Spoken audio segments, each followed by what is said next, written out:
إن الحمد لله نحمده ونستعينه ونستغفره ونعوذ بالله من شرور أنفسنا ومن سيئات أعمالنا من يهده الله فلا مضل له ومن يضلل فلا هادي له أشهد أن لا إله إلا الله وحده لا شريك له وأشهد أن محمدا عبده ورسوله أما بعد فأعوذ بالله السميع العليم من الشيطان الرجيم من همزه ونفخه ونفثه بسم الله الرحمن الرحيم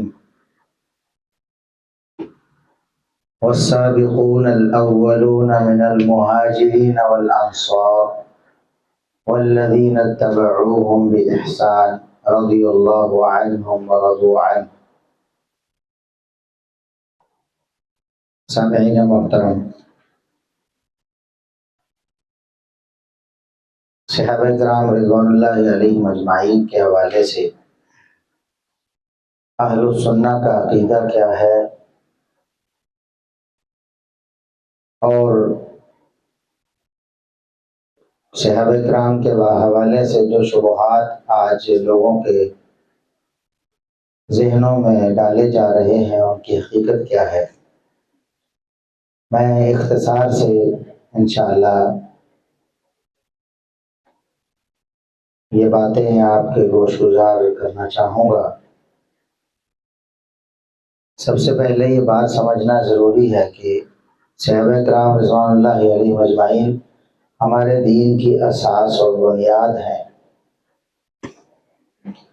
ہمارا دین صحابہ کرام رضوان اللہ علیہم اجمعین کے بغیر اصلی صورت میں قائم نہیں رہ سکتا۔ اگر کوئی شخص یہ کہے کہ صحابہ کرام رضوان اللہ علیہم اجمعین کو مائنس کر کے وہ دین اسلام پر کاربند ہو جائے گا تو یہ اس کی غلط فہمی ہے، ایسا ممکن ہی نہیں، کیونکہ دین اور شریعت ہمیں صحابہ کرام رضوان اللہ علیہم اجمعین کے ذریعے ہی ملی ہے۔ وہ بنیادی راوی ہیں کتاب و سنت کے، قرآن بھی انہی کے ذریعے ہم تک پہنچا اور رسول اللہ صلی اللہ علیہ وسلم کی سیرت، سنت اور حدیث بھی انہی کے ذریعے ہم تک پہنچی۔ کوئی ایسا طریقہ نہیں ہے کہ آپ قرآن کو مان لیں اور حدیث کو مان لیں صحابہ کرام رضوان اللہ علیہم اجمعین کو مائنس کر کے، کیونکہ قرآن کریم آپ تک کیسے پہنچا ہے؟ اولین اور بنیادی راوی تو صحابہ کرام ہیں رضوان اللہ علیہم اجمعین۔ حدیث آپ تک کیسے پہنچی ہے؟ بنیاد تو صحابہ کرام ہیں رضوان اللہ علیہم اجمعین۔ قرآن بھی صحابہ کرام کے سینوں سے محفوظ ہو کر اور ان کا لکھا ہوا محفوظ ہو کر ہم تک پہنچا ہے۔ حدیث بھی ایسے ہی صحابہ کرام کی لکھی ہوئی یا ان کے سینوں سے محفوظ ہو کر ہم تک پہنچی ہے۔ قرآن کریم جن لوگوں کے ہاں معتبر نہیں ہے، اسلام کے دعوے دار ہیں لیکن قرآن کو نہیں مانتے، نعوذ باللہ محرف اور مبدل کہتے ہیں، اس کی بنیادی وجہ آپ کو پتہ ہے کیا ہے؟ وہ قرآن کو کیوں مشکوک مانتے ہیں، کیوں کہتے ہیں قرآن نامکمل ہے؟ اس لیے کہ صحابہ کرام رضوان اللہ علیہم اجمعین کو وہ نہیں مانتے۔ جب ان کو معتبر نہیں مانتے تو ان کا جمع کیا ہوا، ان کا پہنچایا ہوا قرآن وہ کیسے مان لے؟ اگر وہ مان لیں گے تو اس کا مطلب ہے انہوں نے صحابہ کو مان لیا، نہیں مانیں گے تو اس کا مطلب ہے انہوں نے قرآن کا بھی انکار کر دیا۔ اس لیے وہ کہتے ہیں کہ قرآن اصلی صورت میں کسی غار میں ہے، وہ کوئی افسانوی کردار جو انہوں نے بنایا ہے اس کے منتظر ہیں کہ وہ آئے گا تو اصلی قرآن لے کر آئے گا۔ بنیادی وجہ یہ ہے کہ صحابہ کرام کے حوالے سے ان کا عقیدہ خراب ہے، غلط ہے۔ اس وجہ سے قرآن کے حوالے سے بھی ان کا عقیدہ غلط ہو۔ احادیث اور سیرت کو دیکھیں تو انہی کے پاس جو صحابہ کو مانتے ہیں، جو نہیں مانتے ان کے پاس احادیث کا ذخیرہ نہیں ہے۔ کچھ اقوال ہیں ان کے بنے بنائے، ان کو کچھ سندیں لگا کے اپنے کچھ ائمہ معصومین تک انہوں نے پہنچایا ہوا ہے، ورنہ رسول اللہ صلی اللہ علیہ وسلم کی احادیث، آپ کی سنت، آپ کی سیرت، آپ کی نماز، آپ کا روزہ، آپ کی زکوٰۃ، آپ کا حج ان کے پاس نہیں ہے۔ بنیادی وجہ یہی ہے کہ صحابہ کرام جو دین کی اساس و بنیاد ہیں ان کو وہ نہیں مانتے، ان کا سارا دین ہی الگ ہو گیا ہے۔ آپ دیکھ لیں ان کا کلمہ اور ہے، صحابہ کرام کو چھوڑا کلمہ ہی الگ ہو گیا۔ آپ کو پتہ ہے نا، ہمارا کلمہ لا الہ الا اللہ محمد رسول اللہ، ہمارا یہ کلمہ ہے، ان کا اور کلمہ ہے۔ ہماری نماز اور ان کی نماز اور ہے، ہماری 5 نمازیں ہیں نا، ان کی 5 تو نہیں ہے، 3 وقت وہ نماز پڑھتے ہیں۔ ان کا وضو، ہمارا وضو اور ہے، طہارت میں فرق ہے۔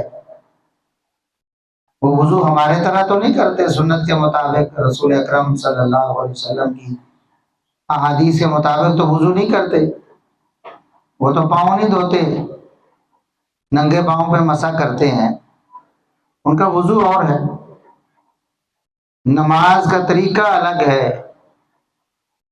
ان کی نماز تبرہ ہے، مقدس ہستیوں پر تبرہ کرنا ان کی نماز ہے، جبکہ ہماری نماز وہ ہے جو رسول اللہ صلی اللہ علیہ وسلم نے پڑھ کر امت کو دکھائی تھی۔ روزہ دیکھ لیں، ان کا روزہ، اس کا آغاز اور وقت میں ہوتا ہے، اختتام اور وقت میں ہوتا ہے۔ اس لیے دین پورا کا پورا بدل جاتا ہے اگر صحابہ کرام رضوان اللہ علیہم اجمعین کی ہستیوں کا انکار کیا جائے، یا ان کی عزت اور تعظیم نہ کی جائے، ان سے محبت نہ رکھی جائے، ان کے بارے میں بدگمانی پالی جائے، تو دین سارا کا سارا بدل کے رہ جاتا ہے، کیونکہ وہ دین کی بنیاد ہے۔ کتاب و سنت انہی کے ذریعے ہم تک پہنچے ہیں۔ اسی لیے اللہ رب العزت نے قرآن کریم میں صحابہ کرام رضوان اللہ علیہم اجمعین کو معیار ایمان قرار دیا، فرمایا فَإِنْ آمَنُوا بِمِثْلِ مَا آمَنْتُمْ بِهِ فَقَدِ اهْتَدَوْا۔ اگر یہ لوگ تمہاری طرح، صحابہ کو مخاطب کر کے فرمایا، تمہاری طرح اگر یہ ایمان لائیں گے تب یہ ہدایت پر ہوں گے۔ فَإِنْ تَوَلَّوْا فَإِنَّمَا هُمْ فِي شِقَاقٍ، اگر یہ تمہارے راستے سے ہٹ گئے تو پکی بات ہے یقیناً یہ گمراہی میں۔ اللہ نے کیا فرمایا؟ صحابہ کا راستہ ہدایت والا راستہ ہے، یہ ایمان والا راستہ ہے، اس کے علاوہ تو بے ایمانی ہے۔ اور جو صحابہ کرام کا نام سننا برداشت نہیں کرتے، ان کو معیار ایمان بنانا تو دور کی بات ہے، ان کا ایمان نہیں مانتے، بھلا وہ کیسے مومن ہو سکتے ہیں، اور ان کا دین جو ہے وہ کیسے اللہ رب العزت کے ہاں قابل قبول ہو سکتا ہے؟ اللہ کے ہاں تو وہ دین، وہ ایمان، وہ عقیدہ قابل قبول ہے جو صحابہ کرام رضوان اللہ علیہم اجمعین کا تھا۔ اور یہ ایک مقام نہیں، قرآن کریم میں کئی ایک مقامات پر اللہ رب العزت نے یہ بات بتائی ہے۔ ایک مقام پر تو یہ ارشاد فرمایا کہ صحابہ کرام رضوان اللہ علیہم اجمعین کا راستہ چھوڑنے والے، ان کے لیے جہنم کی وعید فرمائی۔ فرمایا وَمَن يُشَاقِقِ الرَّسُولَ مِن بَعْدِ مَا تَبَيَّنَ لَهُ الْهُدَىٰ وَيَتَّبِعْ غَيْرَ سَبِيلِ الْمُؤْمِنِينَ نُوَلِّهِ مَا تَوَلَّىٰ وَنُصْلِهِ جَهَنَّمَ وَسَاءَتْ مَصِيرًا۔ فرمایا جو رسول اکرم صلی اللہ علیہ وسلم کی جان بوجھ کر مخالفت کرتے ہیں اور مومنوں کے راستے کے علاوہ کوئی اور راستہ اپناتے ہیں، مومنوں کے راستے کے علاوہ کوئی اور راستہ اپنا لیتے ہیں، ہم ان کی رسی ڈھیلی چھوڑ دیتے ہیں، ان کو جہاں جاتے ہیں جانے دیتے ہیں، ہدایت کی توفیق ان سے سلب کر لیتے ہیں، ان کا ٹھکانہ تو جہنم ہے، جو برا، بہت برا ٹھکانہ ہے۔ آپ بتائیں مومنوں کا راستہ سب سے پہلے مومن کون تھے؟ صحابہ کرام رضوان اللہ علیہم اجمعین۔ قرآن کی جب یہ آیت نازل ہوئی، اللہ نے فرمایا کہ جو مومنوں کا راستہ چھوڑ کے کوئی اور راستہ اختیار کرتا ہے وہ جہنم کا راہی ہے۔ جب یہ آیت نازل ہوئی تو مومن کون تھے؟ صحابہ کرام ہی تھے نا۔ اس وقت تو تابعین بھی نہیں تھے، تبا تابعین بعد والے تو تھے ہی نہیں۔ مومن کن کو کہا اللہ نے اس آیت میں؟ صحابہ کو کہا۔ کن کا راستے کو چھوڑنا جہنم کا سبب قرار دیا؟ صحابہ کے راستے کو چھوڑ۔ اور آج لوگ فخر کرتے ہیں کہ ہم امت محمدیہ میں سے، یعنی محمد صلی اللہ علیہ وسلم کی ہم امت ہیں، یہ ہمارے لیے فخر ہے۔ دلیل کیا ہے؟ دلیل قرآن کریم کی آیت ہے نا، کنتم خیر امت اخرجت للناس تأمرون بالمعروف وتنہون عن المنکر وتؤمنون باللہ۔ تم بہترین امت ہو، تم بہترین امت ہو، تمہیں اللہ نے لوگوں کی ہدایت کے لیے منتخب کیا ہے۔ تم نیکی کا حکم دیتے ہو، برائی سے منع کرتے ہو، اللہ پر ایمان لاتے ہو۔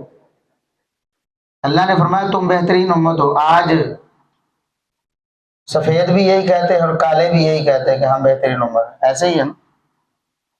تو سب کا یہی دعویٰ نا، جو اسلام کا دعوے دار ہے کہتا ہے میں مسلمان ہوں، ایمان کا دعوے دار ہے کہتا ہے میں مومن ہوں، وہ یہی کہتا ہے نا کہ ہم بہترین امت ہیں، بہترین امت ہونے کے دعوے دار ہیں، لیکن اس آیت پر غور نہیں کرتے۔ جب یہ آیت نازل ہوئی، محمد صلی اللہ علیہ وسلم نے یہ آیت پڑھ کر سنائی، کن تم خیر امت ہے، تم بہترین امت ہو، تو کون تھے امت ہے؟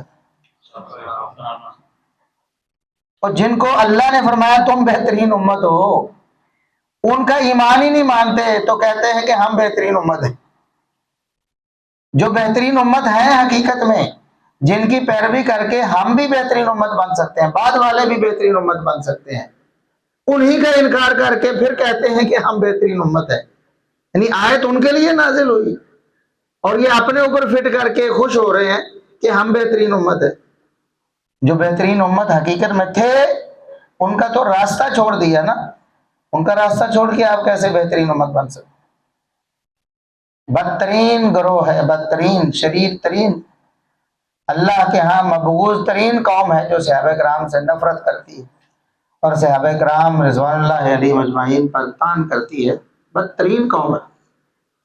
اللہ رب العزت نے صحابہ کرام رضوان اللہ علیہ اجمعین پر طعن برداشت نہیں کیا۔ اللہ نے قرآن میں فرمایا ان اللہ یدافع عن الذین آمنوا، ایمان والوں کا دفاع اللہ خود کرتا ہے۔ جب یہ آیت نازل ہوئی کون تھے ایمان والے؟ صحابہ کرام۔ اللہ کہتا ہے ایمان والے یعنی صحابہ، ان کا دفاع میں خود کرتا ہوں۔ یہ تو اللہ کی سنت ہے، یہ تو محمد الرسول اللہ صلی اللہ علیہ وسلم کا طریقہ ہے کہ صحابہ کا دفاع کیا۔ کسی نے اگر ان کے بارے میں کوئی بات کی تو آپ صلی اللہ علیہ وسلم نے دفاع کیا، پھر صحابہ نے دفاع کیا۔ اگر کسی دوسرے صحابی کے بارے میں کسی نے زبان تان دراز کی، اس پر تو بہت سارے دلائل ہیں۔ قرآن کریم میں سورہ بقرہ کے آغاز میں اللہ رب العزت نے فرمایا کہ جب ان سے کہا گیا منافقوں سے، منافقوں کی بات ہو رہی نا، تین طبقے اللہ نے ذکر فرمائے، ایمان والے اور کافر اور تیسرے منافق۔ تو منافقوں کا تذکرہ فرماتے ہوئے اللہ رب العزت نے بتایا وَإِذَا قِيلَ لَهُمْ آمِنُوا كَمَا آمَنَ النَّاسِ، جب ان منافقوں سے کہا جاتا ہے کہ ان صحابہ کی طرح ایمان لاؤ، اگر ایمان لانا ہے ان صحابہ کی طرح ایمان، یہ ایک ٹیسٹر ہے۔ اللہ رب العزت نے ان کے ایمان کو لوگوں کے سامنے ظاہر کیا کہ یہ واقعی ایمان لائے ہیں کہ نہیں لائے۔ اللہ کو تو پتا تھا نا، اللہ کو تو پتا تھا کہ یہ ایمان نہیں لائے ہوئے، لیکن زبانی طور پر وہ دعویٰ کرتے تھے قالوا آمنا، ہم ایمان لانے والے، ہم تو مومن ہیں۔ آج بھی یہی دعویٰ کرتے ہیں کہ ہم مومن ہیں۔ اللہ رب العزت نے فرمایا کہ یہ منافق کیا کہتے ہیں؟ ہم کیا ہیں؟ مومن۔ مسلمان نہیں کہتے تھے اپنے آپ کو، مومن کہتے تھے اس وقت بھی، اور آج بھی منافق اپنے آپ کو مومن کہتے ہیں۔ کہتے ہیں یہ مسلمان اور ہم مومن ہیں. اللہ نے فرمایا وما ہم بمومنین، یہ مومن تو ہے ہی نہیں، جھوٹ بول رہے ہیں، مومن کہاں سے؟ فرمایا اگر مومن بننا ہے تو پھر صحابہ کی طرح ایمان لانا ہوگا.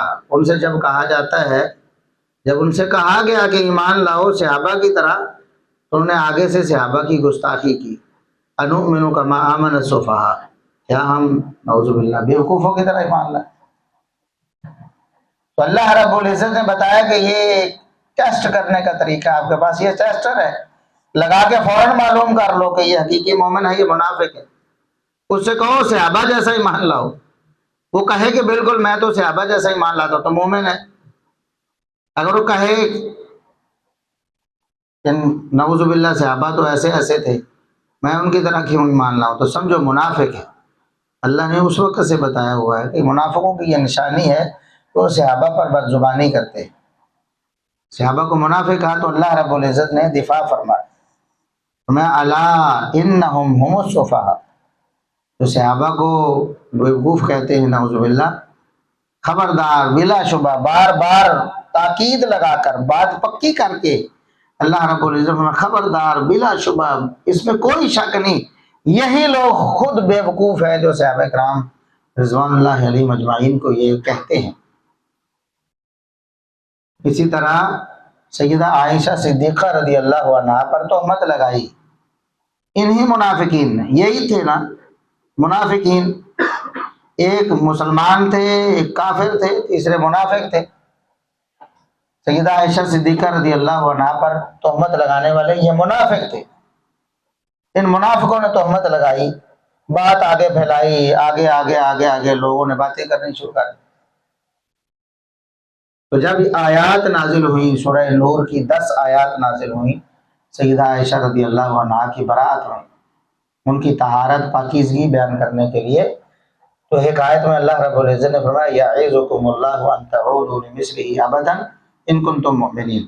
اللہ رب العزت آخری وارننگ دیتا ہے تمہیں، اگر تم مومن ہو، اگر تم مومن ہو تو آئندہ سے ایسا تم سوچ بھی نہیں سکتے. امہات المومنین کے بارے میں بولنا تو دور کی بات ہے، ایسا سوچ بھی نہیں سکتے. یہ آخری وارننگ اللہ کی طرف سے. اللہ رب العزت نے کیا بتایا؟ مومن جو ہوگا وہ امہات المومنین سے محبت رکھے گا، عقیدت رکھے گا، ان کی طہارت اور پاکیزگی بیان کرے گا، اور جو زبان درازی کرے وہ مومن نہیں. اللہ رب العزت نے تو بتایا ہے. آج لوگوں کو سمجھ نہیں آتی، کہتے بھائی بھائی ہیں، ہمارے بھائی ہیں. کیسے بھائی ہیں؟ اللہ رب العزت نے قرآن کریم میں امہات المومنین کو، امہات المومنین مومنوں کی مائیں قرار دیا، ازواج مطہرات کو امہات المؤمنین قرار دی. ویسے کتاب و سنت میں مومن اور مسلم کا لفظ جب بطور تقابل استعمال نہ ہو تو دونوں کا ایک ہی معنی ہوتا ہے. مسلمان بھی مومن بھی ایک ہی چیز ہے. بطور تقابل نہ ہو، آپس میں موازنہ نہ کیا جا رہا ہو تو دونوں کا ایک ہی مطلب ہو. بہت سے مقامات پر مسلم کا لفظ اللہ رب العزت نے استعمال کیا، بہت سے مقامات پر مومن کا لفظ استعمال کیا، بہت سے مقامات پر مسلمین کی تعریف کی، بہت سے مقامات پر مومنین کی تعریف کی. تو یہاں اللہ رب العزت نے جب ازواج مطہرات کا ذکر کیا، النبی اولا بالمؤمنین من انفسهم ازواجہ امہاتہم، النبی اولا بالمؤمنین، مومنوں کا تذکرہ فرمایا.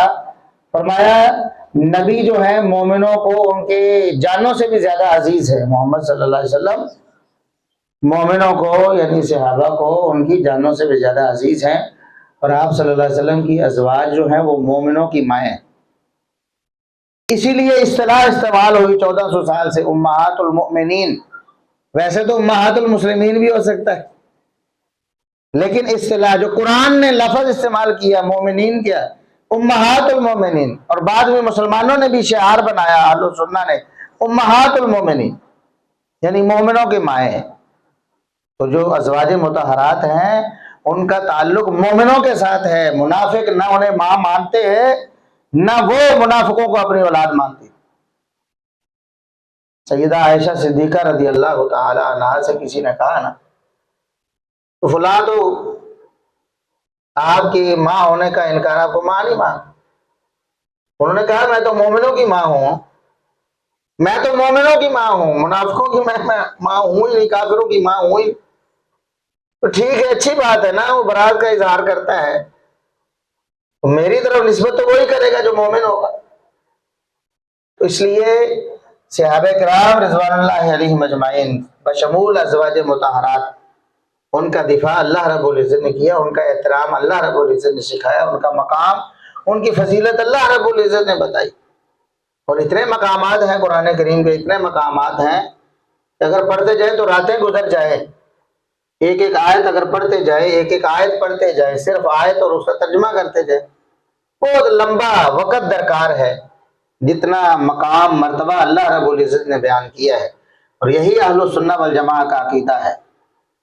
اہل السنہ والجماعہ کیا ہے؟ کتاب و سنت پر عمل کرنے والے، اس کو اپنانے والے، اس کے مطابق اپنا عقیدہ بنانے والے، وہی عقیدہ جو کتاب و سنت سے صحابہ نے لیا ہے، صحابہ سے تابعین نے، تابعین سے تبع تابعین نے، اور پھر ائمہ دین نے، اور اس عقیدے کو 1400 سال سے طائفہ منصورہ، ایک گروہ جو ہمیشہ حق پر قائم رہنے والا ہے اور قیامت تک حق پر قائم رہنے والا ہے، اور وہی جنت کا وارث ہے، اس گروہ نے اس عقیدے کو سنبھالا ہوا ہے اور 1400 سال سے سنبھال کے رکھا ہے۔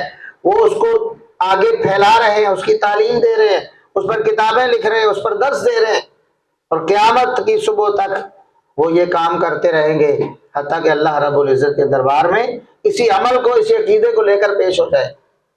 یہ اہل السنہ والجماعہ کا عقیدہ ہے۔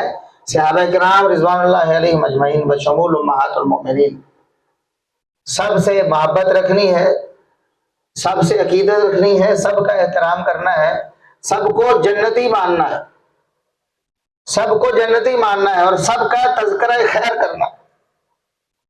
کسی کے بارے میں کوئی نامناسب لفظ جس میں دور دور تک کوئی شائبہ ہو، اس کے نامناسب ہونے کا وہ لفظ ان کے لیے استعمال نہیں کرنا، وہ اصطلاح جس میں دور دور تک ان کی سوء ادبی ہو سکتی ہو، ان کے لیے استعمال نہیں کرنی۔ یہ اہل السنہ والجماعہ کا اتفاقی عقیدہ ہے، شروع سے لے کر 1400 سال ہو چکے ہیں، اور اب قیامت تک یہی عقیدہ رہنے والا ہے، کیونکہ کتاب و سنت نے اسی کی تعلیم دی۔ کتاب و سنت نے کبھی اس چیز کی اجازت تک نہیں دی کہ صحابہ کرام کی برائیاں بیان کی جائیں، نعوذ باللہ ان کو مطعون کیا جائے، بلکہ قرآن کریم نے تو انسان ہونے کے ناطے، بشر ہونے کے ناطے صحابہ کرام سے جو غلطیاں ہوئیں ان کو بیان کر کے بھی اپنی مغفرت کا اعلان کیا۔ اللہ رب العزت نے وہاں ان کی مغفرت کا اعلان کیا، جو کہ ان کی فضیلت ہے، جو کہ ان کا مقام ہے، ان کی تنقیص نہیں ہے۔ اللہ رب العزت نے اگر کسی کی خطا ذکر کر کے اس کی خطا پر اپنی معافی کا اعلان کر دیا ہے تو یہ اس کی فضیلت ہے، یہ اس کی فضیلت ہے۔ آج بھی ایسا ہوتا ہے، اگر آپ دیکھتے ہیں ایک شخص ساری زندگی 70 سال 80 سال 100 سال گناہ کرتا رہا، اللہ کا نافرمان اور باغی بنا رہا، اگر وہ توبہ کر لیتا ہے، اللہ کے دربار میں آ جاتا ہے، اپنے آپ کو اللہ کے سامنے جھکا لیتا ہے، تو ہم کیا اس کے بارے میں برے تاثرات رکھتے؟ اس کی ساری برائیاں ہماری نظر میں ختم ہو جاتی ہیں، کیونکہ وہ اللہ کے دربار میں آ کے توبہ کر چکا ہے۔ اللہ کا وعدہ ہے جو توبہ کرتا ہے اللہ اس کے گناہوں کو معاف کر دیتا ہے۔ حتیٰ کہ اللہ رب العزت نے تو یہ بھی فرمایا ہے کہ جو لوگ اللہ کی نافرمانی کرتے رہے، کفر کے دور میں رہے، پھر ایمان لے آئے اور عمل صالح اختیار کر لیا، اللہ رب العزت فَأُولَٰئِکَ يُبَدِّلُ اللَّهُ سَیِّئَاتِهِمْ حَسَنَاتٍ، اللہ ان کی برائیوں کو بھی نیکیوں میں بدل دے۔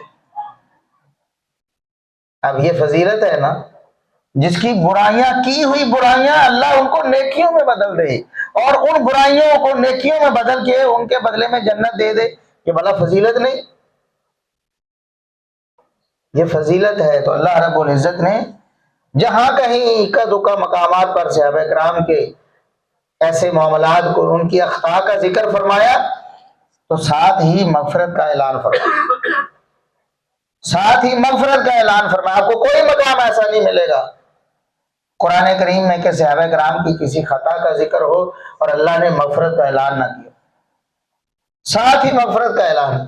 مطلب غزوہ احد میں صحابہ کرام سے اجتہاداً ایک غلطی ہوئی، جان بوجھ کر نہیں، رسول اکرم صلی اللہ علیہ وسلم کی نافرمانی کرنے کی غرض سے نہیں، بلکہ اجتہاداً کہ جنگ ختم ہو گئی ہے، یہاں رکنے کا حکم تو دشمن کے مقابلے کے لیے تھا، اب دشمن تو بھاگ گیا ہے، اب یہاں کھڑے ہونے کا، یہاں ٹھہرنے کا کوئی مقصد نہیں ہے، تو چلو چلتے ہیں. اب لوگوں نے اس کو بھی تان بنا لیا. حالانکہ اتنی بات میں کوئی تان ہے؟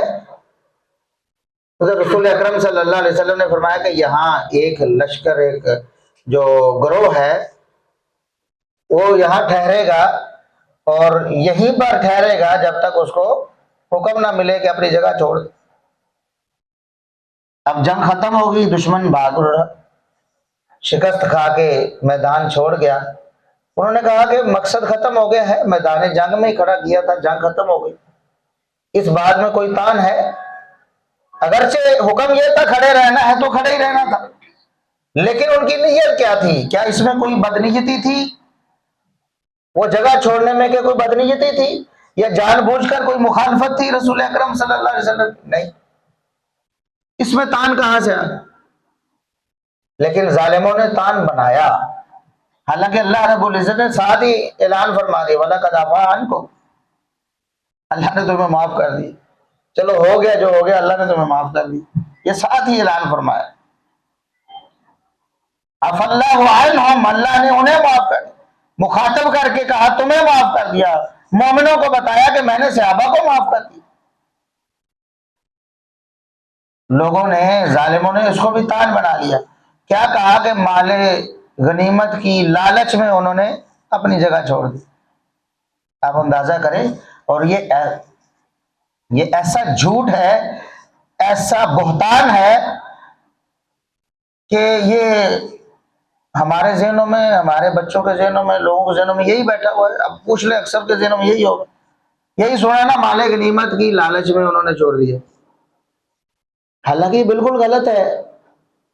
مال غنیمت کا لالچ کیسے تھا؟ کیا میدان جنگ میں کوئی شخص جو بھی چیز پکڑ لیتا اس کی ہو جاتی؟ لالچ تو تب ہوتا نا کہ جو چیز کسی کے ہاتھ میں آ گئی اسی کی ہو گئی. ایسا تو نہیں ہے، کوئی اصول ضابطہ ہی نہیں تھا. اصول ضابطہ تو تب بھی اور اب بھی یہی ہے کہ میدان جنگ میں جو کچھ بھی آپ کو ملے گا آپ نے لا کر مال غنیمت میں اس کو جمع کروانا ہے، بیت المال میں جمع ہوگا. اس کے بعد اس وقت رسول اکرم صلی اللہ علیہ وسلم اس کو خود تقسیم کرتے تھے. بعد میں سب صحابہ میں یکساں تقسیم ہوتا تھا، جتنے بھی مجاہدین، تو جو پیدل ہیں ان کو حصہ اس کے مطابق، جو سوار ہیں ان کے مطابق حصہ تو برابر ملنا ہے. یہ نہیں کہ فلاں بندہ 10 تلواریں اکٹھی کر کے لایا ہے تو 5 اس کو مل جانی، یا 10 ہی اس کو مل جانی، یا 8 اس کو مل جانی. ایسا تو کوئی اصول نہیں. 10 اکٹھی کی ہے اس نے، یا اس نے 100 اکٹھی کی ہے، اس کو اس کے اپنے حصے کی ملنی ہے. کسی نے کوئی بھی مال اکٹھا نہیں کیا، اٹھا کر جمع نہیں کروایا، اس کو بھی اس کا حصہ پورا ملنا ہے. بات سمجھ گئے؟ آپ بتائیں لالچ کہاں تھی؟ کوئی لالچ تھی؟ لالچ تو تب ہوتی نا جب وہاں سے اٹھا کر اس کو کچھ ملنا ہوتا. جب ملنا ہی کچھ نہیں، یہ تو اضافی ڈیوٹی انہوں نے سر انجام دی نا. انہوں نے کہا جنگ ختم ہو گئی ہے، یہاں کھڑے ہونے کا فائدہ نہیں، چلو ہم ہیلپ کر دیتے ہیں، جو کام ہم نے بعد میں کرنا ہے ابھی کر دیتے. اس حوالے سے تو ان پر کوئی تان نہیں کی جا سکتی نا. جو بات تھی وہ یہ تھی کہ رسول اللہ صلی اللہ علیہ وسلم نے ٹھہرایا تھا، انہیں ٹھہرنا چاہیے تھا، بس اتنی بات تھی. مال غنیمت جمع کرنے میں تو کوئی تان ہے ہی نہیں، نہ ان کا کوئی ذاتی فائدہ تھا اس میں، بلکہ ایک اجتماعی فائدہ تھا، سب کا فائدہ تھا کہ ایک ڈیوٹی جو ان کی لگی نہیں ہے انہوں نے خود ہی کر دی کہ چلو مال غنیمت جمع کروا دیتے ہیں تاکہ بعد میں مسلمانوں کو اس بارے میں محنت نہ کرنی پڑے. بات سمجھ گئے نا؟ اب اگر کوئی ایسے ہی بد زبانی کرے تو اس کو جواب دے سکتے ہیں آپ کے نہیں کہ لالچ تو تھی ہی نہیں، لالچ کا تو سوال ہی پیدا نہیں ہوتا. سوال تو تب پیدا ہوتا جب انہیں کچھ اضافی ملنا ہوتا اس سے. وہ تو نہ ملنا تھا، نہ کوئی اصول ضابطہ تھا، نہ ملا، پھر لالچ کہاں سے آ گئی؟ لالچ تو تھی ہی نہیں. یہ تو ان کی خود ایک، جس کو کہتے ہیں والنٹیئرلی، بغیر اجرت کے ایک خدمت تھی جو انہوں نے سر انجام دی. اس پر بھی تان کر رہے ہیں۔ تو صحابہ کرام رضوان اللہ علیہم اجمعین، ان کے لیے اللہ نے مغفرت ہی مغفرت کا اعلان کیا ہے۔ اور کئی آیات ایسی ہیں جس میں اللہ رب العزت نے فرمایا کہ میں ان سے راضی ہو گیا، رضی اللہ عنہم ورضوا عنہ، اللہ صحابہ سے راضی ہو گیا اور صحابہ اللہ سے راضی ہو گیا۔ کتنی بڑی بشارت ہے، کتنی بڑی بشارت۔ جنتی جنت میں چلے جائیں گے، اللہ رب العزت ان سے پوچھے گا میرے بندو بتاؤ کچھ اور چاہیے، کچھ اور چاہیے؟ کہیں گے یا اللہ ہر نعمت ہر آسائش تو مل گئی ہے، اور ہمیں کیا چاہیے؟ اللہ رب العزت فرمائے گا میرے پاس کچھ اور بھی ہے، اپنا دیدار کروائے گا۔ پھر اللہ رب العزت فرمائے گا کہ جاؤ خوشخبری ہے تمہارے لیے، میں تمہارے اوپر راضی ہو گیا ہوں، کبھی ناراض نہیں ہوں گا، تمہیں میری رضامندی مل گئی ہے، اب اس بات سے بے خوف ہو جاؤ کہ کبھی میں ناراض ہوں گا، اب ناراضگی ختم، ہمیشہ ہمیشہ کے لیے تم پر راضی ہو گئے۔ یہ سب سے آخری نعمت اور سب سے بڑی نعمت جو جنتیوں کو ملے گی جنت میں جا کر، اور صحابہ کو دنیا میں مل گئی۔ اللہ رب العزت نے یہاں اعلان کر دیا میں ان سے راضی ہو گیا، وہ مجھ سے راضی ہو گیا۔ اللہ رب العزت جس کے لیے رضامندی کا اعلان کر دے، وہی نازل فرما دے، اس سے اللہ ناراض نہیں ہوتا۔ اللہ کو تو پتا ہے نا اس نے بعد میں کیا کرنا ہے۔ یہ تو ہمارے مسئلے مسائل ہیں، ہم کسی بندے سے راضی ہوتے ہیں، اعلان کرتے ہیں کہ میں اس سے راضی ہو گیا ہوں، بعد میں پتہ نہیں کہ اس نے کوئی کام خراب کرنا ہے جس سے میں ناراض ہو جاتا۔ لیکن جن کے بارے میں اللہ رب العزت نے فرما دیا رضی اللہ عنہم، اللہ ان سے راضی ہو گیا، یہ اللہ سے راضی ہو گئے۔ اللہ کو پتا تھا انہوں نے بعد میں، علام الغیوب ہے نا اللہ رب العزت۔ اس لیے صحابہ کرام رضوان اللہ علیہم اجمعین پر اللہ کی رضامندی نہ ماننا، یہ تو ان لوگوں کا نظریہ ہے جو اللہ رب العزت کو علام الغیوب نہیں مانتے، جو یہ سمجھتے ہیں، جو یہ عقیدہ رکھتے ہیں کہ اللہ رب العزت کو پتہ نہیں تھا کہ بعد میں انہوں نے کیا کرنا۔ نعوذ باللہ، ایسا عقیدہ ہے رافضیوں کا۔ روافض میں عقیدہ بدا کے نام سے باقاعدہ یہ عقیدہ موجود ہے کہ بس بہت سی چیزیں ایسی ہیں کہ اللہ رب العزت کو ان کے وقوع پذیر ہونے سے پہلے ان کا علم نہیں ہوتا، ان کے وقوع پذیر ہونے کے بعد پتہ چلتا ہے کہ یہ ہو گئی۔ نعوذ باللہ، نعوذ باللہ۔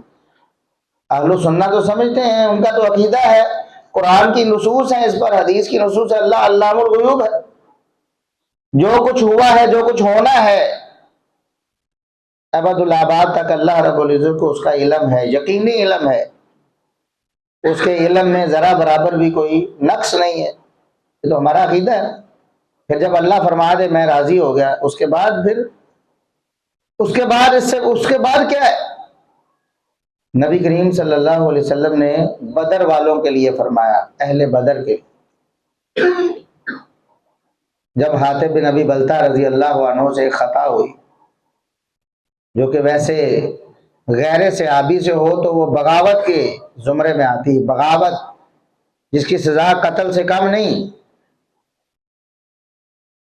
ان سے وہ خطا سرزد ہو گئی کہ اہل مکہ کو سارے جنگی راز جو ہے نا وہ لکھ کے منتقل کر دیا، خط لکھ دیا، وہ بھیج دیا۔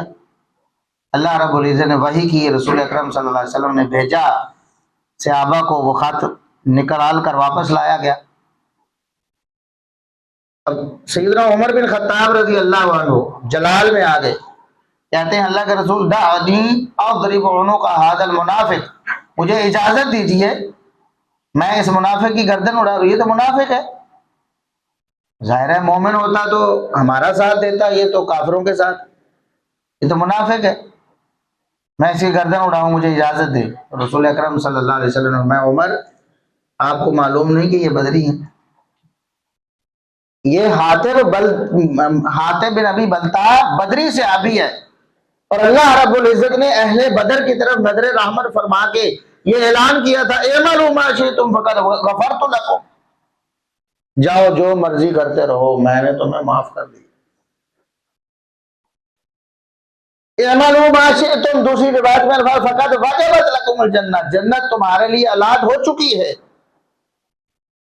جس کی جنت اللہ الاٹ کر دے، بعد میں کوئی بھی خطا اس پر اثر انداز نہیں ہوتی. یہ تو محمد صلی اللہ علیہ وسلم فرما رہے ہیں نا کہ جنت پکی ہوگی. اللہ فرما رہا ہے, اللہ نے اعلان کر دیا جنت پکی ہوگی. اب اس کے بعد کوئی عمل بھی نقصان نہیں کرتا, کوئی عمل نقصان نہیں کرتا.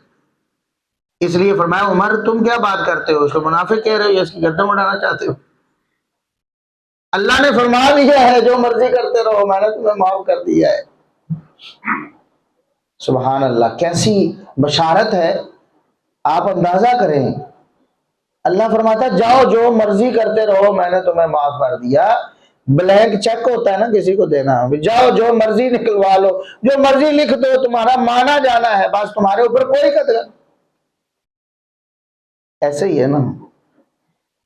پھر بھی اگر کوئی کہے کہ نہیں جی فلاں کام کیوں کیا, فلاں کام کیوں کیا, اللہ فرماتا میں نے پوچھنا ہی نہیں ہے, میں نے اس پر پکڑ کرنی ہی نہیں ہے. تم حاکم بنے بیٹھتے ہو, تم کہتے ہو فلاں کام کیوں کیا, فلاں کیوں کیا, فلاں. اللہ کہتا ہے جو مرضی کرتے رہو, جنت تمہاری پکی ہے. سبحان اللہ. بالکل یہی الفاظ سیدنا معاویہ رضی اللہ عنہ کے بارے میں فرمائے. رسول اللہ صلی اللہ علیہ وسلم نے فرمایا اول جیش من امتی یغزون البحر قد اوجبوا, میری امت میں سب سے پہلا لشکر جو غزوہ بحر کرے گا ان کی جنت الاٹ کر دی گئی ہے, انہوں نے جنت اپنے نام الاٹ کروا لی ہے.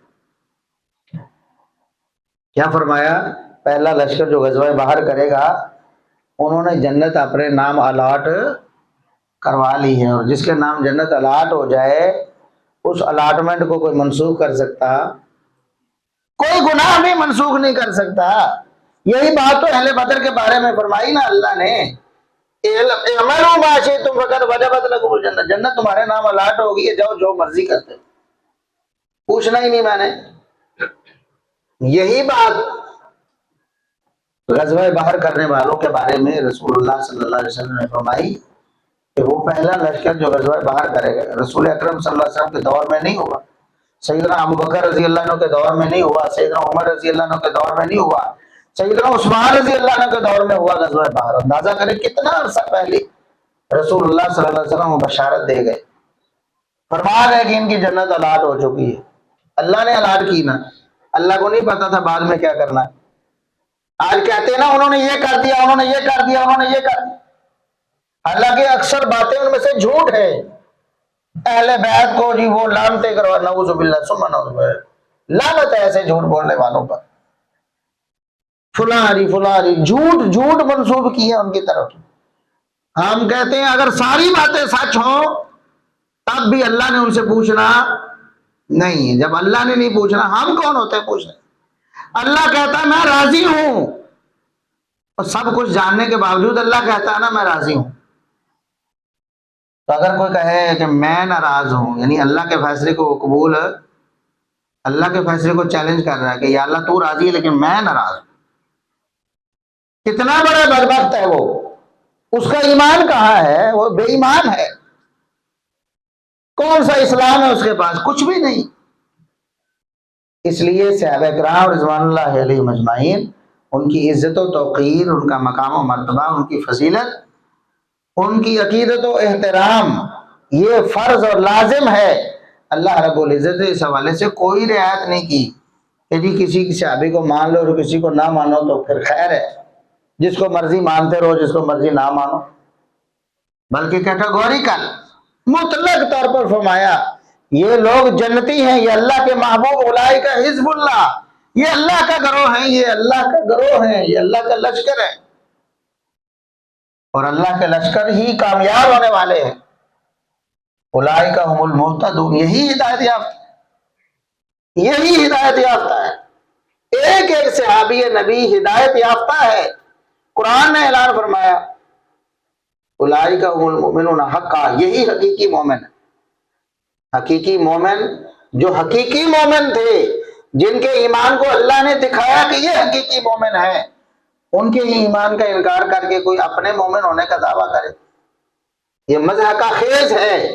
کتنا بڑا یہ جھوٹ ہے, کتنی بڑی بے وقوفی ہے کہ جن کے ایمان کو معیار قرار دیا ہے ان کے ایمان کا انکار کرے اور اپنے ایمان کو ثابت کرنے کی کوشش کرے کہ میں مومن ہوں۔ اللہ نے جن کو مومن کہا ہے ان کے ایمان کا انکار کرے۔ اولئک هم الراشدون، یہی لوگ ہیں جو راہ حق پر ہیں، جو صراط مستقیم پر ہیں۔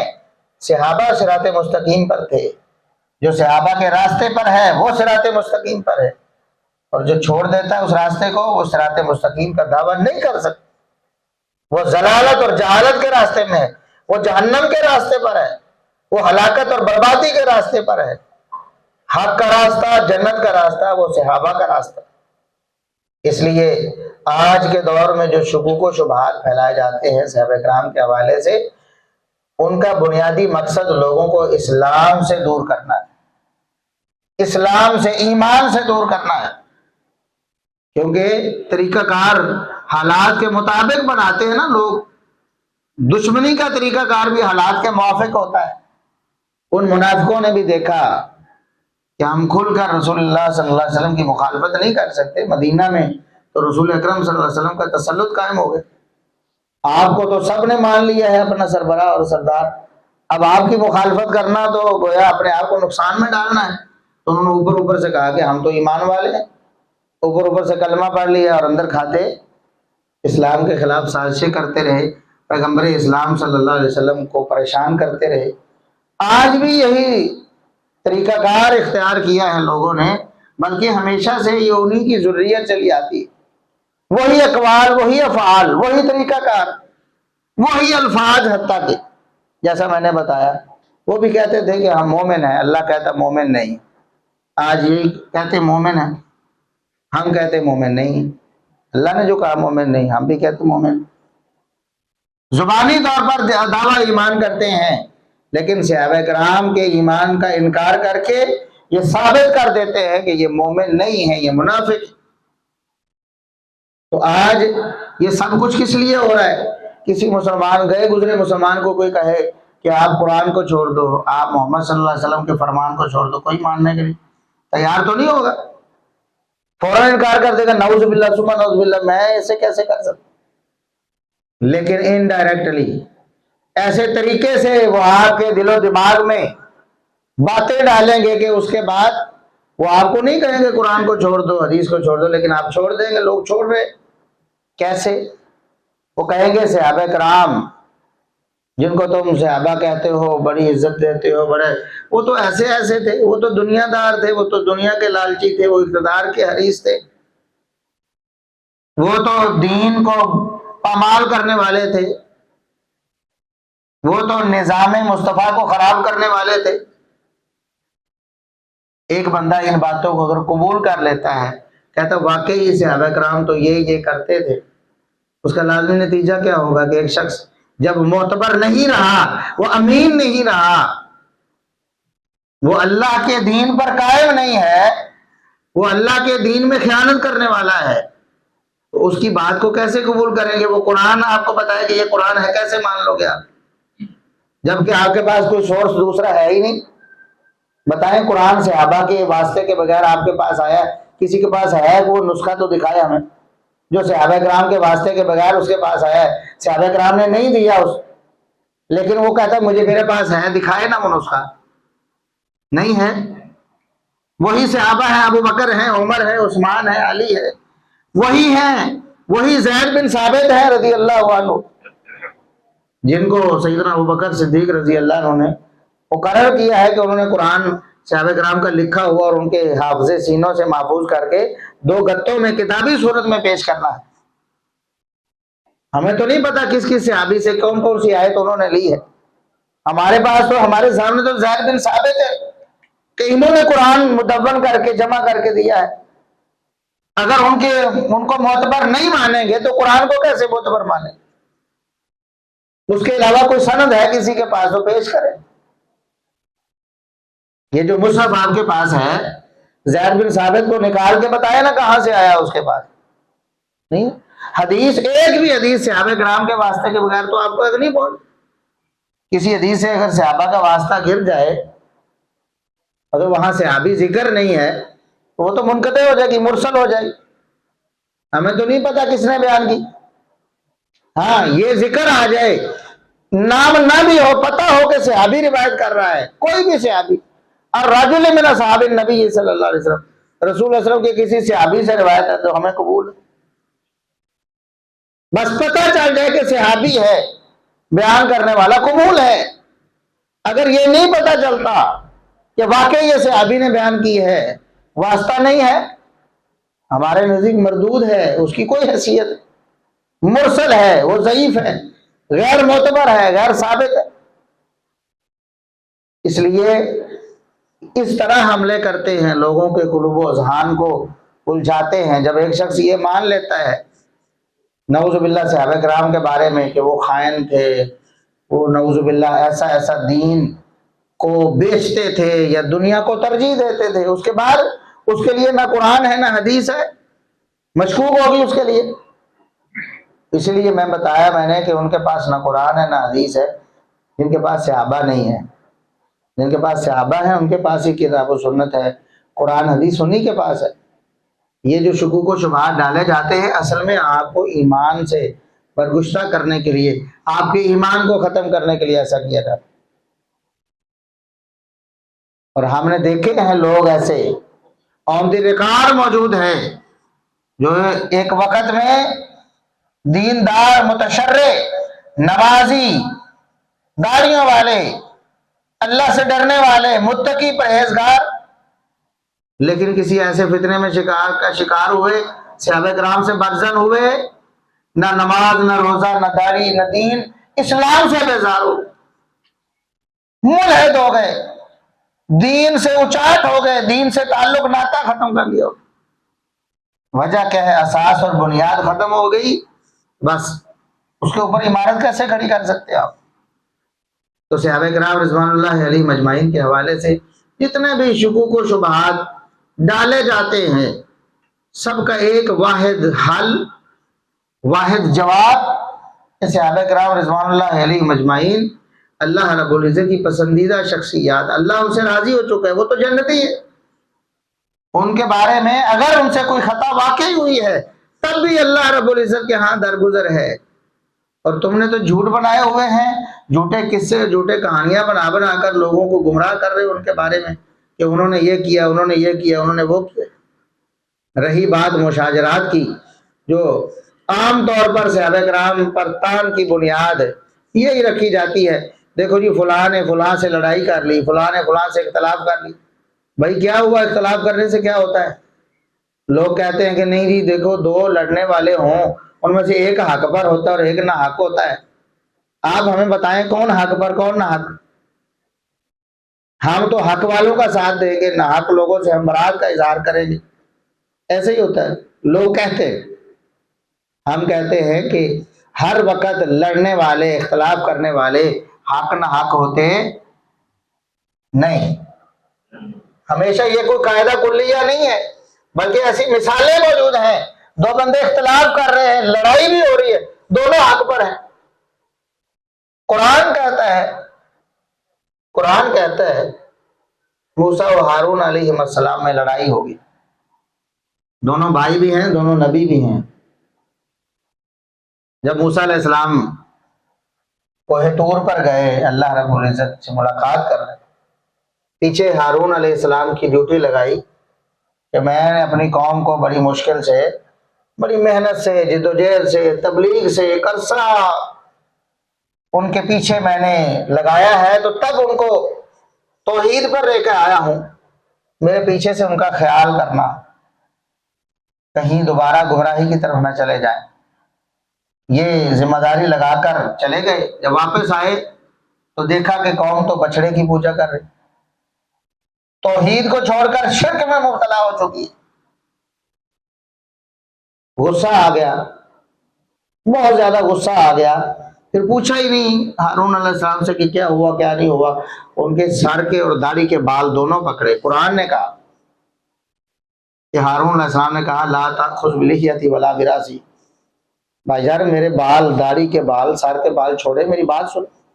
لیکن موسیٰ علیہ السلام غصے میں بات صرف تکرار تک نہیں، لفظی نہیں، ہاتھا پائی تک بات چلی گئی، لڑائی ہو گئی۔ موسیٰ علیہ السلام نے ہاتھ اٹھایا، ہارون علیہ السلام نے آگے سے بات کی، میری بات سنیں، میں نے ایسا کچھ نہیں کیا، میں نے کوئی کوتاہی نہیں کی۔ تو سامری جادوگر جو ہے اس نے آ کر قوم کو اپنے پیچھے لگا لی۔ پھر موسیٰ علیہ السلام کا غصہ ایسا ایسا ٹھنڈا ہوا۔ اب بتائیں کون حق کون نہ حق؟ کوئی فرق کر سکتے ہیں آپ؟ کیا کہہ سکتے ہیں کہ فلاں حق فلاں نہ حق؟ نعوذ باللہ، ایمان چلا جائے۔ ہمیشہ ایسا نہیں ہوتا۔ آدم علیہ السلام ابو البشر ہے نا، سارے انسانوں کے باپ، اور پہلے نبی ہیں، سب سے پہلے نبی آدم علیہ السلام۔ اللہ رب العزت نے ایک حکم دیا، خطا ہوئی، دنیا میں آئے۔ اب وہ معاملہ موسیٰ علیہ السلام اور آدم علیہ السلام میں تکرار ہو گیا ایک موقع پر۔ نبی کریم صلی اللہ علیہ وسلم نے بیان فرمایا آدم اور موسیٰ علیہ السلام میں اختلاف ہو گیا۔ آدم علیہ السلام، موسیٰ علیہ السلام کہتے ہیں کہ آپ نے تو اپنی ذریت کو جنت سے نکلوا دیا ہے، آپ نے اپنی ذریت کو جنت سے نکلوا دیا ہے، آپ نے وہ دانہ کھایا تو آپ دنیا میں آئے تو ہم بھی ذریت جو ہے دنیا میں آ گئے۔ تو آدم علیہ السلام نے کہا کہ تمہیں یہ نہیں پتا موسیٰ کہ اللہ رب العزت نے انسانوں کو، مخلوقات کو پیدا کرنے سے اتنا عرصہ پہلے تقدیر میں لکھ دیا تھا کہ یہ ہونا ہے۔ تکرار ہوا، اختلاف ہوا، اب کو کیا سکتا فلاں صحیح فلاں غلط؟ انبیاء کرام علیہ السلام انسان ہونے کے ناطے ان میں بھی اختلاف ہو سکتا ہے، جس طرح موسیٰ و ہارون علیہ السلام میں اختلاف شدت اختیار کر سکتا ہے، دونوں درست، دونوں حق پر۔ تو صحابہ کرام رضوان اللہ علیہ مجمعین بلاولا انہیں غلط فہمی کی وجہ سے ان کے مابین اختلاف ہو سکتا ہے۔ یہ جو مشاجرات ہے، اختلافات ہیں صحابہ کرام کے مابین ہونے والے، وہ سارے غلط فہمیوں کا نتیجہ ہے۔ دونوں فریق ان میں سے اپنا اللہ رب العزت سے ڈر کر ایک جو زیادہ قریب راستہ ہے وہ اختیار کرنے والے، جس کو جو زیادہ درست رائے لگ رہی تھی وہی اختیار کرنے والے۔ جس طرح قصاص عثمان کا مسئلہ ہے، سیدنا عثمان رضی اللہ عنہ شہید کر دیے گئے، اس کے فوری بعد سیدنا علی رضی اللہ عنہ خلیفہ بنے، ان سے یہ مطالبہ ہوا کہ آپ سیدنا عثمان رضی اللہ عنہ کے قاتلوں کو قتل کریں، ان کو کیفر کردار تک پہنچائیں۔ اور وہ کردار معلوم تھے، جیسے مالک اشتر وغیرہ، باقاعدہ روایات ہیں، صحیح سندیں موجود ہیں، اور اس وجہ سے صحابہ کرام اعتراض بھی کرتے تھے کہ وہ سیدنا علی رضی اللہ عنہ کے لشکر میں بھی پیش آگے اس بات سے پھر صحابہ کرام کو اور زیادہ ناراضگی کہ یہ کیا مسئلہ ہے، ایک تو وہ سیدنا عثمان رضی اللہ عنہ کے قاتل ہیں، دوسرا سیدنا علی رضی اللہ عنہ کے آس پاس بھی پھر رہے، ان کو فوری طور پر کیفر کردار تک پہنچایا جائے۔ سیدنا علی رضی اللہ عنہ کا اجتہاد یہ تھا کہ ابھی سیدنا عثمان رضی اللہ عنہ شہید ہوئے ہیں، میں نے ابھی نظام جو ہے خلافت کا سنبھالا ہے، ابھی فوراً ان پر ہاتھ ڈالا تو ہو سکتا ہے قابو نہ کر پاؤں، کتنے لوگ ہیں، کیسے ہیں، ان کی جڑیں کہاں تک ہیں، اس پر ادراک کیے بغیر اگر ان پر میں ہاتھ ڈالوں گا تو ہو سکتا ہے کہ کام خراب ہو جائے، بد نظمی کا شکار ہو جائے۔ یہ ان کی ایک رائے تھی، جبکہ دوسرے صحابہ وہ یہ کہتے تھے کہ یہ جو نرمی ہے یہی پہلو سیدنا عثمان رضی اللہ عنہ نے اختیار کیا، لیکن نقصان ہو گیا اس کا۔ صحابہ نے اجازت مانگی کہ یہ چند جو شرپسند ہیں، مدینے میں آئے ہیں، آپ اجازت دیں ہم ان کو ختم کر دیں۔ تو سیدنا عثمان رضی اللہ عنہ نے اجازت نہیں دی، نرمی کی، فرمایا کہ میں نہیں چاہتا میری وجہ سے مدینہ رسول میں خون خرابہ ہو، آئے ہیں ہو سکتا ہے کہ خود ہی دفع ہو جائے، لیکن معاملہ شہادت تک جا پہنچا۔ انہوں نے کہا کہ جب انہوں نے سیدنا عثمان رضی اللہ عنہ کو معاف نہیں کیا تو آپ کے ساتھ بھی اچھا نہیں کرے، اس لیے ان کو فوری کیفر کردار تک پہنچا۔ یہ اختلاف تھا، اس میں دونوں ہی اپنی اپنی جگہ بالکل حق پہ جانب ہیں، کوئی کسی کی بدنیتی اس کے اندر موجود نہیں، دونوں ہی جو امت کی خیر خواہی جو زیادہ بہتر سمجھتے ہیں اس پر رائے قائم کر رہے ہیں۔ یہ اختلاف ہے، اس اختلاف کی بنیاد پر یقیناً وہ دونوں فریق ہی اللہ کے ہاں اجر کے مستحق ہیں، جس طرح رسول اکرم صلی اللہ علیہ وسلم نے فرمایا کہ اذا اجتہد المجتہد فاصاب فلہ اجران، جب کوئی مجتہد اجتہاد کرتا ہے، فیصلہ کرتا ہے، کوشش کرتا ہے کسی نتیجے تک پہنچنے کی، وہ درست نتیجے تک پہنچ جاتا ہے تو اس کو 2 اجر ملتے ہیں اللہ کی طرف سے۔ وَإِنْ أَخْطَأَ فَلَهُ أَجْرٌ وَاحِدٌ، اگر وہ بالفرض غلطی بھی کر جائے اپنے اجتہاد میں، پھر بھی اللہ رب العزت کی طرف سے 1 اجر اس کو ضرور مل جاتا ہے، کیونکہ اس نے اللہ سے ڈرتے ہوئے جو حق بات ہے اس تک پہنچنے کی کوشش کی۔ تو صحابہ کرام، اسی لیے اہل السنہ والجماعہ کا عقیدہ یہ ہے کہ مشاجرات میں سب صحابہ ماجور ہیں، سب کو اللہ کی طرف سے اجر ملا ہے، کسی کو 2 مل گئے، کسی کو 1 اجر مل گیا۔ تو جس کو اللہ کی طرف سے اجر ملا ہو، اللہ اس سے راضی ہوگا یا ناراض ہوگا؟ اللہ اجر راضی ہو کر دیتا ہے یا ناراض ہو کر؟ بھی اللہ نے اجر دیا سیدنا علی رضی اللہ عنہ کو بھی، سیدہ عائشہ رضی اللہ عنہ کو، یہی ہے نا ہمارا عقیدہ۔ سیدنا علی رضی اللہ عنہ کو بھی، سیدنا معاویہ رضی اللہ عنہ، سب کو اجر ملا نا، تو اجر سب کو ملا، اللہ راضی سب سے ہے نا۔ ہم کیوں ناراض ہو سکتے ہیں؟ کیسے ناراض ہو سکتے ہیں؟ ہمارے لیے کیسے گنجائش ہو سکتی ہے کہ اللہ راضی ہو کر ان کو اجر دے رہا ہے اور ایک بندہ کہہ رہا نہیں میں ناراض ہوں، انہوں نے ایسا کیوں کیا؟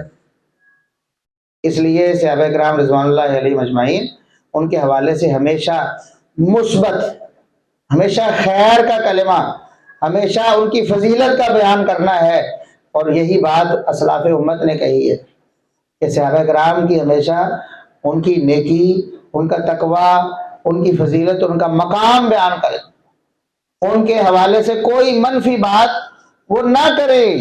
اگر کریں گے آپ خود بھی گمراہ ہوں گے، لوگوں کی بھی گمراہی کا سبب بنے، کیونکہ وہ تو اللہ کے ہاں محبوب شخصیات ہے، ان سے خطا ہوئی بھی ہے، اس کو بیان کر کے آپ کیا کریں؟ اس کا کیا فائدہ ہوگا لوگوں کے سامنے بیان کرنے؟ دیکھیں اخطاء تو آدم علیہ السلام سے خطا ہوئی نا۔ آپ کوئی کہے گا جی میں لیکچر دیتا ہوں آدم علیہ السلام کی غلطی کیا تھی، بیوقوف، یہ بھی کوئی موضوع ہے؟ آدم علیہ السلام کی فضیلت، نبی تھے، ابو البشر تھے، مقام کیا ہے، سب کچھ یہی بیان ہوگا نا، یا موضوع یہ بنایا جائے گا آدم علیہ السلام کی غلطیاں بیان کروں گا میں؟ نعوذ باللہ ثم نعوذ۔ اسی طرح صحابہ کرام رضوان اللہ علیہم اجمعین سے اخطاء تو ہو سکتی تھی نا۔ انبیاء تو چونکہ اللہ رب العزت نے ان کو ابلاغ وحی میں معصوم بنایا ہے، جو صحابہ کرام رضوان اللہ علیہم اجمعین ہمارے نزدیک معصوم تو نہیں، مغفور ہیں، معصوم نہیں مغفور ہیں، یعنی ان سے غلطی ہو سکتی تھی لیکن اللہ نے ان کو معاف فرما دیا۔ اور جو لوگ اس طرح کی باتیں کرتے ہیں وہ کہتے ہیں ہم تو شیعہ نہیں ہیں، ہم رافضی نہیں ہیں، لیکن صحابہ پر طعن کرتے ہیں۔ ہم کہتے ہیں آپ کیا معصوم مانتے ہیں اہل بیت کو؟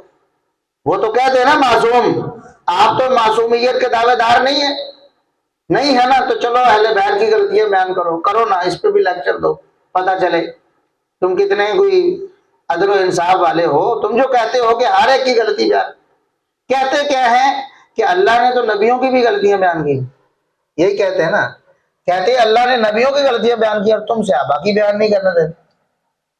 اللہ نے نبیوں کی غلطیاں اس طرح بیان کی جس طرح تم بیان کرتے ہو۔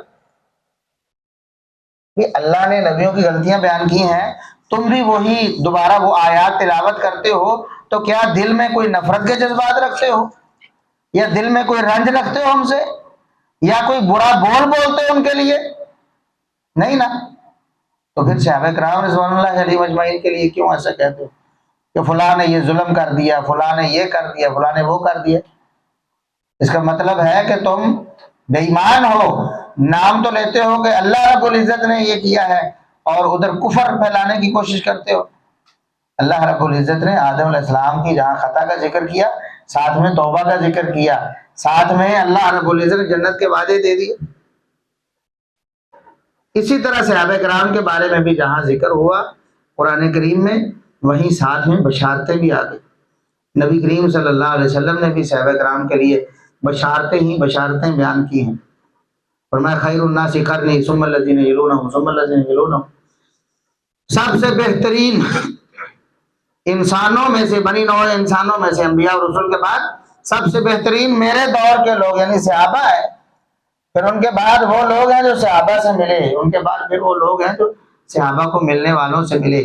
تینوں ادوار جو سب ادوار سے بہترین ہیں، ان کی بہتری کی دلیل اور سبب صحابہ کرام کی کا شرف صحابیت ہے۔ سب سے پہلے نمبر پر بہترین بھی صحابہ، دوسرے نمبر پر بھی بہترین صحابہ، کیونکہ ان سے ملنے کی وجہ سے بہتری دوسرے نمبر پر تابعین کو ملی، اور پھر تبع تابعین کو تیسرے نمبر پر جو بہتری ملی وہ صحابہ کے شاگردوں کی شاگردی کی وجہ سے ملی۔ تو یہ فضیلت صحابہ کرام رضوان اللہ علیہم اجمعین کی ہے۔ اور آج کوئی شخص کہتا ہے کہ ہم تو بہترین امت ہیں، آج کہتا ہے بہترین امت ہے، محمد صلی اللہ علیہ وسلم فرماتے ہیں کہ یہ بہترین ہے، سب سے پہلے کہتا ہے کہ وہ تو سارے کے سارے نعوذ باللہ ان میں سے تو چند ایک رہ گئے تھے مخلص، باقی سارے کھوٹے تھے۔ بہترین زمانہ وہ ہوتا ہے جس میں سارے کھوٹے ہوں۔ آج کے دور کو کہہ رہا ہے کہ آج ہم بہترین ہیں، آج کے دور میں اپنے آپ کو بہترین کہہ رہا ہے اور کہتا ہے کہ ہم پکے مومن ہیں کیونکہ ہم تو اتنی تعداد میں ہیں، اور صحابہ کرام کے بارے میں کہتا ہے کہ وہ لاکھوں میں سے چند ایک تھے جو سچے تھے اور باقی سارے نعوذ باللہ کھوٹے تھے۔ تو بہترین دور محمد صلی اللہ علیہ وسلم نے جو فرمایا اس کی تو تکذیب ہو گئی، یہ آپ صلی اللہ علیہ وسلم کے فرامین کا مذاق اڑانے کے مترادف ہے نا۔ آج کہتا ہے کہ ہم جناب اتنے اتنے ہیں اور بہترین ہیں، اور اس دور میں کہتا ہے کہ سارے کے سارے نعوذ باللہ ایسے تھے، چند ایک سچے تھے۔ پھر بہترین دور کیسے ہوا؟ اسی طرح رسول اکرم صلی اللہ علیہ وسلم کی بہت ساری احادیث ہیں، بہت ساری احادیث ہیں جن میں صحابہ کرام رضوان اللہ علیہم اجمعین کے لیے بشارتیں ہیں۔ کچھ بشارتیں مطلق ہیں سب صحابہ کے لیے، کچھ بشارتیں نامزد کر کے رسول اللہ صلی اللہ علیہ وسلم نے ایک ایک صحابی کے لیے، یا کچھ موقعوں پر جو منتخب افراد تھے اس موقع کے ساتھ ان کے لیے، جیسے بدر والوں کے لیے بیان کر دی، بیعت رضوان والوں کے لیے بیان کر دی۔ پھر نام لے لے کر ابو بکر، عمر، عثمان، علی، طلحہ و زبیر، ان کی بشارتیں موجود ہیں، سب کچھ موجود ہے۔ اس کے بعد کوئی کہے کہ نہیں میں تو ان سے محبت نہیں کرتا، میں ان سے عقیدت نہیں رکھتا، میرے دل میں ان کے لیے رنج ہے، میں ان کو اچھا نہیں سمجھتا، تو اس کا مطلب ہے وہ اللہ رب العزت کا باغی ہے، وہ اللہ کا نافرمان ہے۔ دیکھیں طلحہ و زبیر رضی اللہ عنہما عشرہ مبشرہ میں شامل ہے، 10 وہ خوش نصیب جن کو ایک ہی وقت میں رسول اللہ صلی اللہ علیہ وسلم نے جنت کی بشارت دی، ابو بکر، عمر، عثمان، علی۔ اس کے بعد کون ہے؟ طلحہ، زبیر، عبد الرحمن بن عوف، ابو عبیدہ بن جراح، سعد و سعید، سعد بن ابی وقاص اور سعید بن زید رضی اللہ عنہم۔ اب طلحہ و زبیر رضی اللہ عنہما عشرہ مبشرہ میں شامل ہیں۔ عشرہ مبشرہ میں اللہ کی طرف سے جنت کی بشارت ایک ہی موقع پر ابو بکر، عمر، عثمان و علی کے ساتھ مل کے آئی ہوئی، لیکن جب اختلاف ہوا تو اما عائشہ کے لشکر میں ہے۔ جنگ جمل میں طلحہ و زبیر سیدنا علی رضی اللہ عنہ کے مخالف لشکر میں ہیں، اور اسی مخالف لشکر میں رہتے ہوئے شہید ہو گئے ہیں۔ طلحہ و زبیر جنگ جمل میں شہید ہوئے ہیں، دونوں عشرہ مبشرہ صحابی۔ دیکھ لیں جنت کی بشارت بھی آئی ہوئی ہے، علی رضی اللہ عنہ کے مخالف بھی کھڑے ہیں، جنت کی بشارت کو کوئی فرق پڑا نہیں۔ لوگوں نے جھوٹی باتیں بنائی ہوئی ہیں، وہ جی روایتیں جھوٹی منکر پیش کرتے ہیں۔ حق علی کے ساتھ ہے، ہم کہتے ہیں حق تو سب کے ساتھ تھا نا، علی رضی اللہ عنہ کے ساتھ بھی تھا، عائشہ رضی اللہ عنہ کے ساتھ بھی تھا، علی رضی اللہ عنہ کے ساتھ بھی تھا، سیدنا معاویہ رضی اللہ عنہ کے ساتھ بھی تھا، سب کے ساتھ تھا حق۔ لیکن اس بات کو جھٹلانے کے لیے جھوٹی اور منکر روایتیں پیش کرتے ہیں کہ حق علی کے ساتھ، اور علی کن کے ساتھ ہے یہ نہیں دیکھا، علی رضی اللہ عنہ طلحہ و زبیر کے ساتھ۔ باوجود اس کے مخالفت ہوئی، لڑائی ہوئی، طلحہ و زبیر مخالف لشکر میں شہید ہوئے، لیکن جب موقع آیا بعد میں ان کا بیٹا گزر رہا تھا سیدنا طلحہ رضی اللہ عنہ کا، تو علی رضی اللہ عنہ نے پیار سے بلایا، بھتیجے آؤ، خوش آمدید، ہمارے پاس بیٹھو۔ طلحہ رضی اللہ عنہ کا بیٹا ابھی زخم تازہ تھے، باپ شہید ہوا تھا، وہ ذرا ناراض ہو کر اس نے جواب دیا میرے والد کو تو آپ نے شہید کیا ہے اور آج مجھے ویلکم کر رہے ہیں۔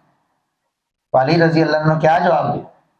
علی رضی اللہ عنہ جن کے بارے میں کہتے ہو کہ حق ان کے ساتھ تھا، وہ خود طلحہ و زبیر کے ساتھ ہیں۔ وہ کہتے ہیں بیٹا تم نے قرآن نہیں پڑھا؟ قرآن میں اللہ نے فرمایا وَنَزَعْنَا مَا فِي صُدُورِهِم مِّنْ غِلٍّ إِخْوَانًا عَلَىٰ سُرُرٍ مُتَقَابِلِينَ۔ جنتیوں کو جنت میں جانے سے پہلے اللہ رب العزت ان کے گلے شکوے ختم کر دے، ان کے دل میں جتنی رنجشیں ہیں آپس میں قدورتیں ختم کر دے گا۔ جنت میں وہ بھائی بھائی بن کر جائیں گے، ایک دوسرے کے سامنے ٹیکیں لگائے ہوئے ہوں گے بادشاہوں کی طرح تختوں پر۔ مجھے اللہ رب العزت پر یقین ہے کہ میں طلاق کے ساتھ ایسے ہی جنت میں جاؤں. یہ علی رضی اللہ عنہ کہہ رہے ہیں، مستدرک حاکم کی صحیح سند سے روایت ہے. آپ دیکھ لیں علی رضی اللہ عنہ خود سمجھتے ہیں کہ یہ جنتی شخصیات ہیں، میں ان کے ساتھ جنت میں جانے والا ہوں، اور تم ان کو باغی ٹولہ اور پتہ نہیں کیا کیا بنا کر پیش کرتے ہو، لوگوں کے دلوں میں نفرت ڈالتے ہو. علی رضی اللہ عنہ کے دل میں محبت ہے باوجود مخالفت کے بھی. اس لیے یہ اہل السنہ کا منہج اور طریقہ ہے، اسی پر کاربند رہیں. اگر ادھر ادھر جائیں گے گمراہ ہو جائیں گے، جنت کے راستے سے آپ بھٹک جائیں گے. اللہ رب العزت کے آخری بات اللہ کے رسول صلی اللہ علیہ وسلم میں اللہ فرماتا ہے، حدیث قدسی صحیح بخاری میں حدیث قدسی، من عادی لی ولیا فقد آذنتہ بالحرب، جو شخص میرے کسی ولی سے دشمنی رکھے گا میں اللہ اس کے خلاف اعلان جنگ کرتا ہوں. کسی ایک ولی سے، من عادی لی ولیا، کوئی ایک ولی ہو میرا دوست ہو، ایک بھی میرے دوست سے کسی نے نفرت رکھی، بغض رکھا، عداوت رکھی، میں اللہ اس کے خلاف جنگ کرنے والا اعلان کرتا ہوں، جنگ کا اعلان کرتا ہوں. قیامت تک ولایت موجود رہی. ولی دنیا میں موجود رہیں گے، کیونکہ جب ایک بھی ولی نہ رہا، اللہ کی حقیقی معرفت والا ایک بھی شخص دنیا میں نہ رہا تو قیامت قائم ہو جائے. یہ تو رسول اللہ صلی اللہ علیہ وسلم بتا کے گئے کہ جب تک اللہ کی معرفت رکھنے والے حقیقی اولیاء اللہ موجود ہے دنیا میں، تب تک دنیا قائم ہے. جب وہ ختم ہو جائیں گے سارے شرار الناس ہوں گے، قیامت قائم ہو جائے. قیامت تک اللہ کے اولیاء آج بھی موجود، آج سے پہلے بھی موجود تھے. تو کسی ولی سے دشمنی رکھنا، اللہ اس کے خلاف اعلان جنگ کرتا ہے. جبکہ ہماری آج کے دور میں کسی ولی کی ولایت گارنٹیڈ نہیں ہے. ہمارا حسن ظن ہے نا، ہم دیکھتے ہیں نمازی ہے، ہم دیکھتے ہیں سچا ہے، ہم دیکھتے ہیں رحم دل ہے، ہم دیکھتے ہیں سخی ہے، ہم اس کے بارے میں حسن ظن رکھتے ہیں، ہمیں حکم بھی ہے. اس کی ولایت 100% پکی نہیں ہو سکتی. ہمارا حسن ظن ہے، ہم یہ گواہی دے سکتے ہیں اور ساتھ میں کہتے ہیں کہ اللہ رب العزت کو حقیقت کا علم ہے، ہم اپنے حساب سے جو دیکھا ہے وہ بیان کر رہے ہیں. جبکہ صحابہ کرام رضوان اللہ علیہ مجمعین ان کی ولایت گارنٹیڈ ہے. اللہ رب العزت نے ان کو اپنے ولی قرار دیا، اللہ رب العزت نے اپنے محبوب قرار دیا انہیں، اللہ رب العزت نے اپنی پسندیدہ اور چنیدہ شخصیات انہیں قرار دی. ان میں سے کسی سے کوئی نفرت رکھے تو بتائے اس کا کیا حال ہے. کسی ایک صحابی سے نفرت آپ کو جہنم کے اندر پھینک دے گی، جہنم میں لے جائے گی، آپ کو جنت سے محروم کر دے گی. اس لیے ڈرنا چاہیے، اپنے ایمان کو محفوظ بنانا چاہیے، علماء سے رابطہ رکھنا چاہیے، علماء سے سیکھنا چاہیے.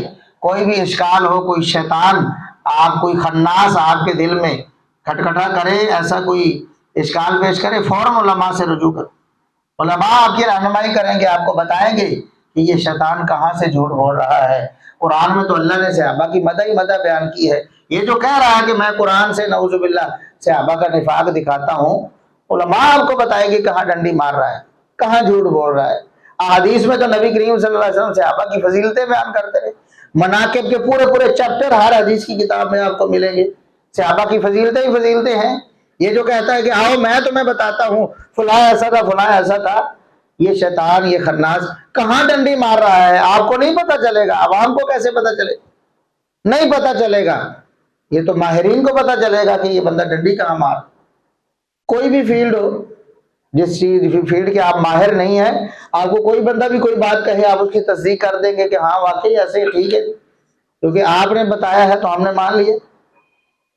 ہاں اگر آپ اس فیلڈ کے ماہر ہیں اور وہ غلط بیانی کر رہا تو فوراً ٹوک دیں گے، غلط کہہ رہے ہو، جھوٹ بول رہے ہو. جس طرح عبداللہ بن سلام رضی اللہ عنہ پکڑ لیا تھا نبی کریم صلی اللہ علیہ وسلم نے.